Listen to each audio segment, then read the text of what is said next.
తెలంగాణ అంటే ఏంటో ఎలా సాధించుకున్నామో తెలంగాణను మరోసారి తెలియజేసింది. అశ్రువులు రాల్చే పరిస్థితి తీసుకొచ్చింది సినిమా. ఇంతకంటే ఏం చెప్పలేను. అంటే రజాకర్ సినిమా కూడా మీరు చూసే ఉంటారు కదా. సో ఇందులో ఎంతవరకు ఆ నిజాన్ని చెప్పారు, బైరాన్పల్లి స్టోరీని ఎంతవరకు రివీల్ చేశారు? చాలా తాకింది. బైరోన్పల్లి గురించి చాలా టచ్ చేశారు. కాకపోతే ఇప్పటి పరిస్థితులను కూడా యాక్సెప్ట్ చేయలేరు కదా, అంత పూర్తిగా చూపించిన అద్భుతంగా ఇప్పటికైతే 99% అద్భుతంగా ఉంది. ఇది మీకు అందరికీ తెలియాల్సిన విషయం.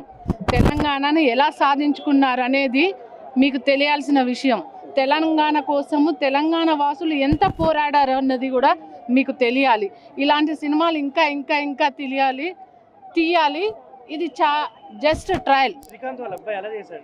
చాలా అబ్బాయికి నా ఆశీస్ సెకండ్ సినిమానే సూపర్గా చేసిండు. మంచి ఫ్యూచర్ ఉంటుంది అబ్బాయికి. అందరూ ఎవరికి వాళ్ళు అద్భుతంగా చేశారు. ఇందులో చేసిన ప్రతి ఒక్కరు అద్భుతంగా చేశారు. ఒక్కరని కాదు, అందరూ బాగా చేశారు.